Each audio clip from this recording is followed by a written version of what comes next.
My apologies, the first part did cut off, that's my fault. My apologies there. But, I'm going to get back down to talking about my WrestleMania 32 review. This is part 2. If you've not seen part 1, then go and watch it first. And apologies for the noise, by the way, in the background. My apologies. And so we get down, as I was talking about, the Hell in a Cell match between The Undertaker and Shane McMahon. I, of course, being an Undertaker fan, as I mentioned in part 1, I loved this match. I thought this match was good.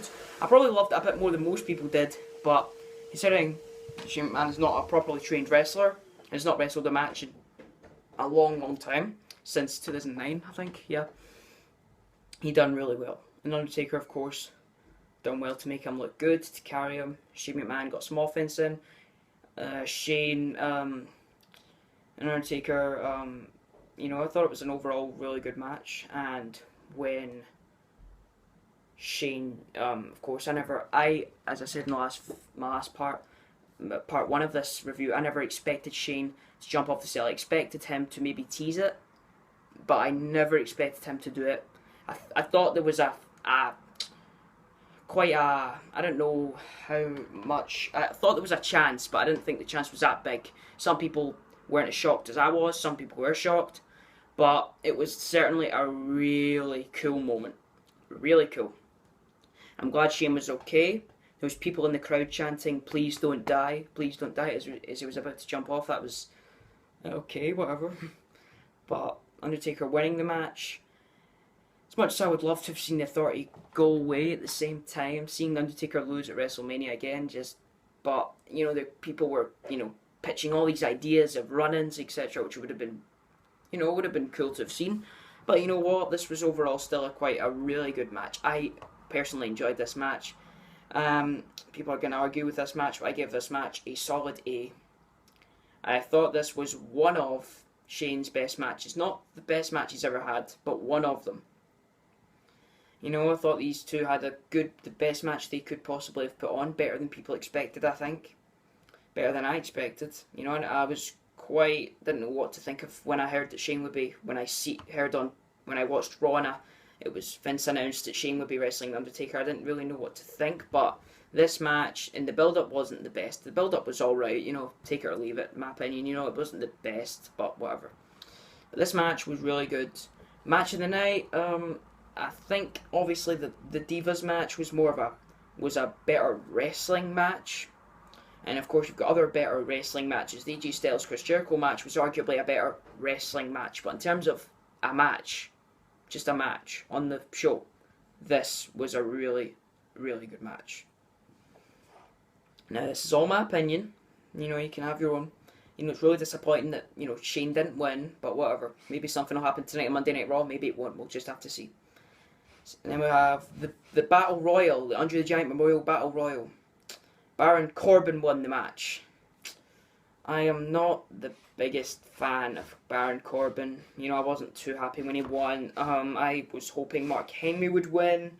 And I was even wanting Kane to win when Kane was the last man, but not trying to say I hate I hate Baron Corbin. You know, let's bash Baron Corbin, but if it helps him get over and he's coming up to the main roster, then yeah, why not? But I'm not the biggest fan of him. I know he's a heel and everything, and people will be thinking, well, you know, he's doing his job, you know, you should hate him, but I'm just not a fan of the guy in general, but that's just my opinion on it. You know, you can have your own. And also, let me think. So, and I gave the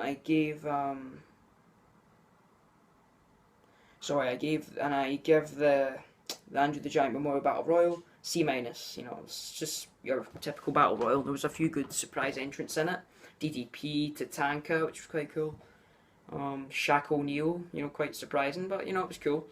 Got eliminated quite early, but whatever, I guess. Yeah, I thought this was a good match. I thought it wasn't a bad Battle Royal at all. And there's a few names I'm missing out, so my apologies there. Then we had The Rock come out. He set his name on fire. It was like a little banner of The Rock. He set it on fire with a flamethrower gun. That was unexpected. It was a bit random, but it was cool. It was cool seeing The Rock back. Even though he was announced, it was still really cool to see him back. And the Wyatt family interrupted him, which shocked me and a lot of others. And Eric Rowan had a match with him. Eric Rowan had a match with him, and it went 6 seconds. Yeah, The Rock was dressed for wrestling. He literally tore off his goddamn just trousers and he was ready. He was in his wrestling gear. He was ready to go. That excited me. It was awesome. I really liked that. Rock managed to defeat Eric Rowan in 6 seconds. Probably shouldn't have gave this match a rating to begin with, but C minus, only because I don't really, even if the match was that short, I still think it deserves a rating of some kind. It's still technically a match on the show, so C minus. Definitely one of the shortest matches in WrestleMania history. I'll need to check up if it's the shortest. It might be. I'm not sure. I think it might be. But yeah, of course, it was a cool moment. But then afterwards, John Cena came out. Now I expected John Cena to help. I think John Cena will help The Rock somehow here, because I knew John Cena was medically cleared. He's been teasing it a little bit on Twitter. Didn't mean he'd be coming out at WrestleMania 32, but I knew. But there was always that chance, and he did. Some people missed him, some people don't. Not the biggest fan of John Cena, but it was cool to see him back. I might eat those words, in a month or 2 months from now, and he's, we get sick of him again. But it's been a refreshing break. I don't wish John Cena to get injured again. I don't wish anyone to get injured again. But it was a refreshing little break. I'm glad John Cena's getting better. And then we had the main event: Roman Reigns versus Triple H. This match was boring. It was boring. So boring. Like, I don't know. I guess I don't know. I guess I was just. I expected. It was rumored. It was even advertised, I think, to become a no DQ match, and it didn't. And Triple H's entrance wasn't bad. Roman Reigns' entrance was fine. It was nothing special. It was just normal. As I mentioned in my Q&A video, I don't hate Roman Reigns. Don't have a problem with him. But this match was boring. Don't get me wrong. It wasn't the worst match ever. There's been worse WrestleMania matches and WrestleMania main events. This, as a match itself, was just okay. I gave the match a solid C. Most people are going to be a lot more harsher on it. They can have their opinions on it. I'm more bothered at the fact that Roman did not turn heel. Maybe he'll turn heel tonight on Monday Night Raw. It'd be cool to see. I think he needs to turn heel in order to become a good babyface, like Stone Cold said, as I mentioned in my Q&A video. He said on a podcast or in an interview or something, I'm pretty sure, he said, I'm paraphrasing here, I'm not exact his words, but he said, to be a good heel, sometimes, to be a good babyface, sometimes you have to turn heel first. And that's me paraphrasing, that's basically what he said, but I'm pretty sure he used better words, or, I might be wrong, but he said something along those lines, which was a really good point, and he should know. So this match, really could have been a lot better, nothing really special happened.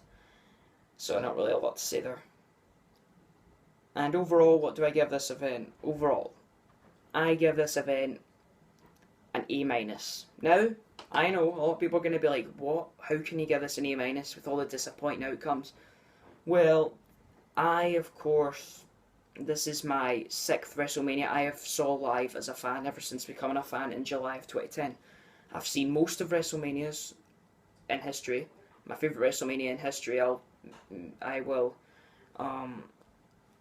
WrestleMania 24. Some of my other favourites are WrestleMania 17, WrestleMania 19, and quite a few more. But those are some of my favourites. And all the WrestleManias I've seen, 27, 28, 29, 30, 31, and 32, up to this point, my favourite was 31. And, I think WrestleMania 32 just tops that slightly. I think they done the best they could. They could have worked better with the outcomes, but the matches, I think they done really well, despite all the injuries of the superstars. I thought this WrestleMania was still really good. I expect next year to be a bit better, only because superstars will not be injured. There'll be a lot more star power. But I think this WrestleMania was overall a really good WrestleMania. A lot of people were disappointed. Can have your own opinion. It's not as good as, let's say, WrestleMania 17 or WrestleMania 17 or WrestleMania 19 or something like that. No, I'm not saying that. No, I'm not. But I thought this match, I mean, not this match, I thought this event was overall really good. Can it be in my top 10 or top 5 favourite WrestleManias of all time? Probably not. It was, out of all the WrestleManias I've seen live as a fan since 2010, July 2010, yes, my favourite WrestleMania. But of all time, no, definitely not. But this was still a really good WrestleMania. Maybe my opinion will change on that.